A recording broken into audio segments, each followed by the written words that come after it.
Honourable Minister Tshere. Good morning, Mr. Speaker, and good morning to the House. And I should thank Acting President and Minister of Finance for laying out the foundation. I'll just take what my ministry is responsible for. Mr. Speaker, it is my pleasure and privilege to present to this Honourable House for consideration and approval proposed strategies for digitalisation sector in the draft National Development Plan 12, NDP 12. As you may be aware, out of the 6 economic sectors identified for NDP 12, our ministry coordinates digital sector under the Financial Services and Digitalisation Priority Area. As the new administration, we envision a digital economy during the NDP 12 and beyond. Outlook, trends, and opportunities. Mr. Speaker, to accomplish digital knowledge economy, it is essential in the National Development Plan that we pursue strategies that seeks to adopt on a large scale emerging technologies such as Internet of Things, artificial intelligence, blockchain, and others. Empirical evidence shows that nations which has made substantial development strides have anchored their progress on strong digital infrastructure. This infrastructure serves as a catalyst for innovation, productivity, and inclusive economic transformation, enabling societies to fully harness the benefit of digital technologies, such as stimulated entrepreneurship, stimulated creativity, and new business opportunity, equitable access to services such as e-health, e-education, and others, broader access to global markets and visual markets, visual museums, and safeguards of our heritage for future generations, smart technologies for smart or safer resource management for sustainability, online learning, and remote work, which I might add may reduce our resource consumption bill if we are to employ as government. Mr. Speaker, the list is endless.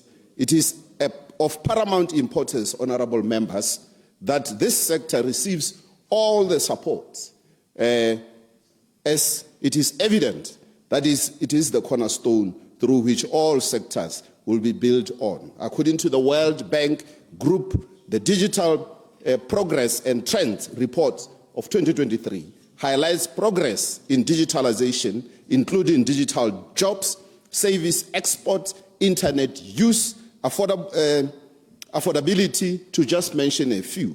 To this end, the advent of 5G technology has accelerated shift achievement while the within the ICT industry.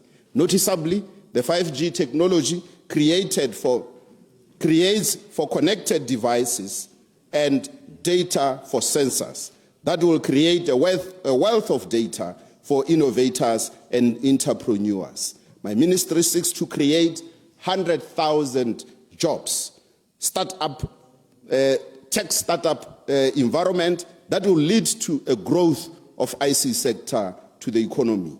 Moreover, the implementation of artificial intelligence is posed to exert a transformative impact, driving automation, advanced analytics, customization, blunted cybersecurity measures, streamlined infrastructure administration, and innovation. In government, the deployment of AI will impose access to government services through enhanced smart digital platforms. The AI strategy will be implemented in tandem with ICT roadmap and will bridge the distance gap by providing access to rural and marginalized communities. AI will enhance better decision-making through leveraging on data by prioritizing national development and providing better insight in rendering public service. It is also worth noting that the momentum for growth of the ICT sector, accelerated by AI, has increased adoption of Internet of Things technology across diverse industries and upsurge in e-commerce adoption amplified the demand for IT services and solutions. Mr. Speaker, I must also add that digital economy we envision will require undertaking research and development across the key sectors for the economy. To this end, the National Research Fund was established in November 2024, through which applied research will be conducted in prioritized sectors as per the National Research Agenda 2025 to 2029.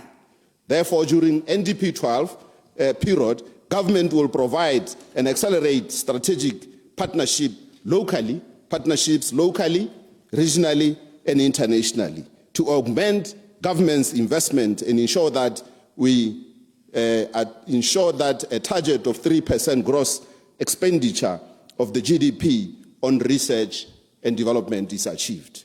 The country's capability to research and innovate newer solution technologies and services is a prerequisite. This creates opportunities for entrepreneurs, innovators, and research in our economy. It will not only raise revenue for government, but businesses also for individuals and citizens. Challenges, Mr. Speaker. There are a number of challenges faced within the ICT space. Chief amongst them is the technological development that evolves faster than the rate at which we enact and or review our laws.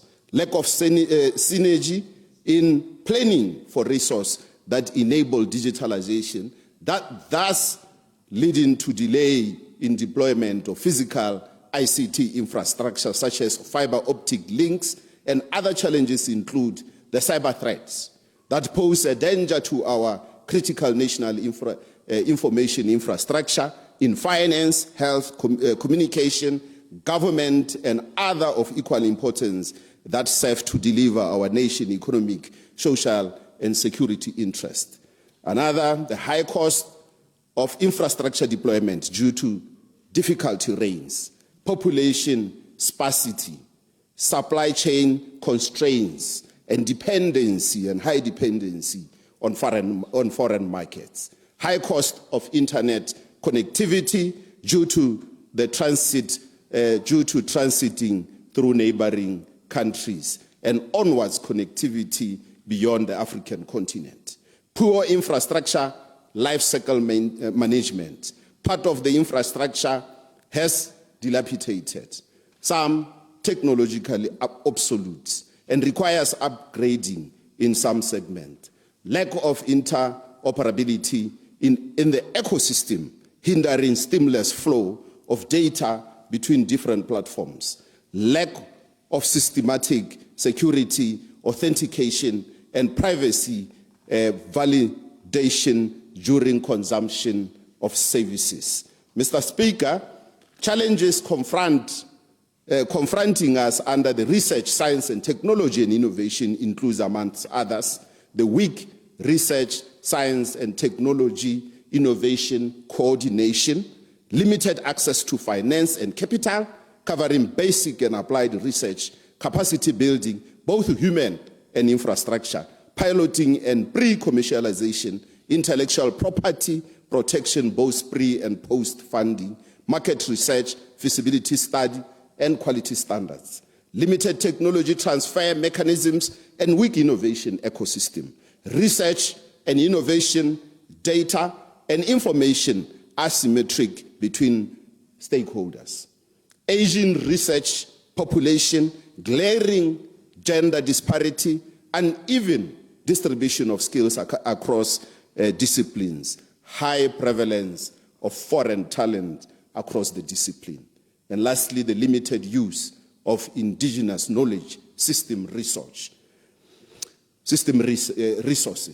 In view of the above challenges, I want, Mr. Speaker, to assure this Honourable House that government is committed to address whatever challenges, present and future, to put in place improved, efficient and effective delivery of communication services, relevant policies, legal and regulatory framework, enhanced cybersecurity strategies and measures, digital platform, in particular the online services, research and development capabilities, technology and innovation solutions as part of the transformational initiative promised to the nation of Botswana. Key to this will be fostering digitalization of all sectors of the economy through the universal government e-services platform accessible to citizens and businesses. Mr. Speaker, the e-services platform project currently under implementation is geared towards providing information and services online, securing increased accessibility, convenience, and efficiency in accessing public services, while at the same time promoting transparency and reducing costs. This project is supported by a digital infrastructure project that is ongoing and in-country hosting initiatives. Our True North.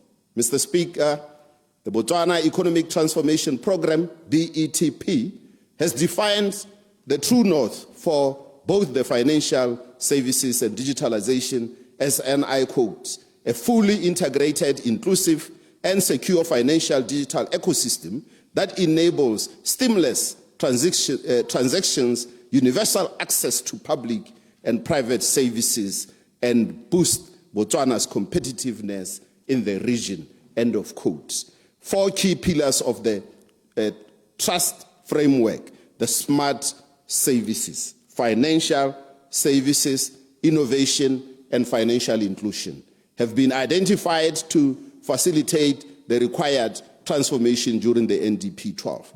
The smart services pillar falls directly under my portfolio, and my ministry is coordinating it through the online e-service project. Strategy for NDP 12. Mr. Speaker, my ministry has proposed various strategies for implementation during NDP 12. This includes the recent developed Mahalape ICT roadmap, a blueprint that seeks to develop and implement a digital economy and science, technology, and innovation program that will drive digital economy across all sectors by 2030, attain smart government by delivering 80% of digitalized government services by 2030, achieve 100% universal connectivity, broadband coverage by 2030, deliver annual GDP growth contribution of 20% to approximately 20% in local entrepreneurship and innovators will be the one meaningful contribution to this growth. And we envision to create 100,000 decent jobs by 2029. Catalyze an effective research and innovation sector in Botswana by 2030. Mr. Speaker, we shall achieve these goals by improving our R&D and national system of innovation and creating a tech startup ecosystem that create opportunities and catalyze new trends and developing a culture of agility and forward thinking. Mr. Speaker, following the development of digital services and cybersecurity bills and their approval by this Parliament in the winter session, this paved way for the establishment of governing structures relating to digitalization and cybersecurity, operationalization and implementation mechanism, specifically operationalization of that. Okay, you are delaying me. These measures are intended to catalyze innovation, enhance service delivery, and expand citizen access to safe and secure, effective digital services, and in line with government's vision of building a digitally empowered, knowledge-based economy. Mr. Speaker, it is worth highlighting that provision of government online services has a positive linkage with the proposed national citizen e-wallet and digital ID to enable financial innovation as well as financial inclusion. Mr. Speaker, the foundation of Botswana's digitalization strategy will be driven by the needs of citizens, ensuring that services are intuitive. You look up that, Honourable Lou. Multilingual and accessible across devices. Botswana has adopted a digital by default approach for key services such as teacher registration and tax filing, while developing marriage registration services, work and resident services with the same approach. To support this transition, government employees will undergo a targeted digital literacy and change management training to ensure we deliver citizen-centric services design and capacity building. Public-private partnership and transition-based cost models will be leveraged to co-create solutions, while feedback loops and user testing will be embedded in the services designed to ensure continuous improvement and accessibility. To ensure widespread adoption, my ministry will launch awareness campaigns with the introduction of annual digital citizen forums and incentives that promote digital services usage, especially amongst marginalized communities. Innovation hubs, incubators, digital sandboxes, and digital services centers will be established in collaboration with the private sector to foster local tech talent and develop homegrown solutions to Botswana's context. Through the e-services program, my ministry has already adopted an open source-based local developer-led approach to developing One Gov, One Citizen platform and its associated services. We will optimize our internal processes and capacity in project formulation, contracting, project management, and execution to improve our speed and quality when engaging local companies, especially youth companies who requires technical nourishment and hand-holding. Our strategy will include mechanisms for monitoring and evaluation, ensuring that digitalization efforts are sustainable, cost-effective, and aligned with the national development goals under the rest of the National Development Plan 12. Other key governance and legal framework proposed for implementation during NDP 12 include research law, frequency spectrum policy, development of transitional ICT policy, artificial intelligence, open data policy, as well as a related legal instrument to facilitate effective service delivery. In addition, a Tech Setup Act is proposed to support innovation-driven enterprises and also align it with all existing policy and laws. Furthermore, Mr. Speaker, implementation of the Universal Services Access Goal, as contained in the National Broadband Strategy, will be continued to cover a wide range of scope in pursuit to bridge both the digital and data divide by making digital technologies accessible, affordable, reliable, inclusive, open, secure, and safe. The data divide arises partly because the unaffordability of smart devices by some of our communities. As a result, they cannot access data, create data, and the content essential for equal participation of all citizens and local, indigenous data and content, and artificial intelligence can learn from. In this regard, Mr. Speaker, our strategy of creating the tech setup industry is to provide affordable entry products, those are cell phones, to address the data divide challenges. Mr. Speaker, The strategies to deploy and construct digital infrastructure will continue during NDP 12 to expand access to broadband internet services by providing our optical fibre across the country, focused on 3 different layers of local access network: the local access network, the national broadband network, and the international connectivity projects. In this regard, we will address the underserved and the unserved areas of our country during the NDP 12. We will seek to build resilience by building protection routes that will connect different parts of our country to ensure high availability and accessibility. We will also address the replacement of technologically obsolete components of our network and the necessary upgrades.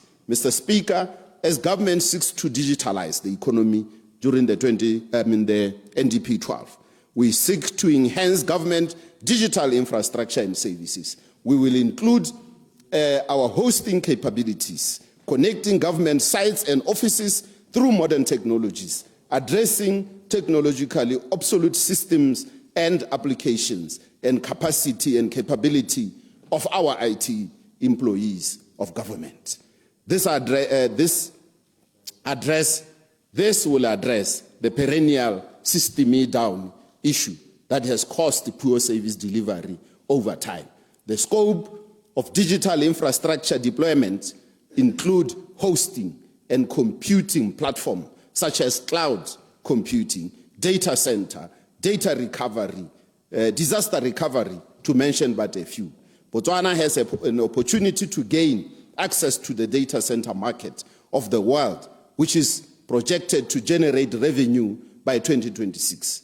We need more data center infrastructures that will attract other countries and multinationals to host in our country. The laws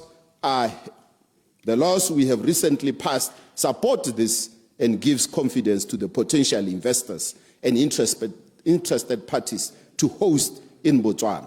These laws are relevant and applicable to the context of today. Mr. Speaker, data is the new oil in the digital and knowledge economy. Our strategy intends in this regard is to avail to implement the government of Botswana enterprise architecture that will provide for the release of immense data in government possession. Mr. Speaker, the recent launch of BotSat-1, Botswana's first national satellite, represented a landmark significant in the country's journey towards digital transformation, scientific innovation, and data sovereignty. As a national asset, BotSat-1 is generating at the moment valuable Earth observation data that can be leveraged across multi-sectors, including agriculture, mining, environment management, infrastructure planning, health, and disaster response. To maximize socio-economic returns, a structured framework by the ministry, a framework for the commercialization of the satellite data has been deployed by the ministry. This will ensure that while the public sector benefits from the open source access of national development, the private sector and research institutions can harness the data for innovation, value-added services, and new business models. This data will be made public through the commercialization entities that we are setting up. The aim is to launch BotSat-2 in NDP 12, which will augment BotSat-1. During NDP 12, we will also seek opportunities for collaboration and cooperation with other satellite owners. Engagement have already begun in this regard. Mr. Speaker, during the NDP 12, Botswana will participate in the Square Kilometer Array project. The Square Kilometer Array is the world's largest radio astronomy initiative. Botswana's radio telescope will contribute as the SKA, this is the Square Kilometer Array Technical consortium and serve as a national scientific asset and regional node for space science, digital innovation, and human capacity development. The SKA will position Botswana as a key global scientific discovery while driving local capacity in science engineering, digital technologies, the establishment of a national radio telescope. Honourable Lucas. Advance astronomical research and strengthen Botswana's participation in global scientific collaboration. Build national capacity in radio astronomy, physics, engineering, and data science. Support the development of knowledge economy through high-tech research infrastructure. In terms of employment creation opportunities, like I've mentioned, the digital ecosystem we will develop in NDP 12 is envisioned to create 100,000 jobs by 2030 and increase the direct contribution of ICT sector to the GDP to approximately 20%, in which local entrepreneurs and innovators will be the one making this meaningful contribution to this growth. During the NDP 12, we will undertake regulatory impact assessment on the communication to review how we can expand the direct contribution of this critical sector. This will include expansion of the possibility of expanding some of our foreign markets. I will skip these other ones, Mr. Speaker, in the interest of time. During the NDP 12, we will also establish what is called Botswana Center for Nuclear Science Technologies, which is conceived as a strategic initiative to leverage nuclear science technology and national development. The core of this infrastructure will include several state-of-art facilities. This is the Tandem Particle Accelerator Laboratory, the positron emission tomography, the isotope hydrology laboratory, the nuclear physics teaching laboratory at the University of Botswana, and electron beam irradiation facility, and the radiation waste management facilities. Performance indicator framework for NDP 12. Mr. Speaker, monitoring and evaluation and reporting performance will form a major part of the execution of NDP 12 strategy programs and projects, as well as ministry's mandate. To this end, key performance indicators have been developed and will be used to track progress, as well as assist in formulating interventions for improving our implementation capacities and capabilities. Furthermore, the National Research and Innovation Council will oversee, which will be developed very soon. The law will be coming to Parliament, the bill will come to Parliament. It will oversee the implementation, monitoring, and evaluations of the country's policy on science technology development through indicators generated by employing the research science, the National Research Science Technology and Innovation Framework. Our initiative must be measured on output and impact that they should deliver, and we intend to put in place stringent measures to ensure achievement of the economy and social benefits of each of our initiatives. In conclusion, Mr. Speaker, I now move that the digitalisation sector be approved and form part of Chapter 3 in the draft National Development 12. I now move accordingly. I thank you, Mr. Speaker.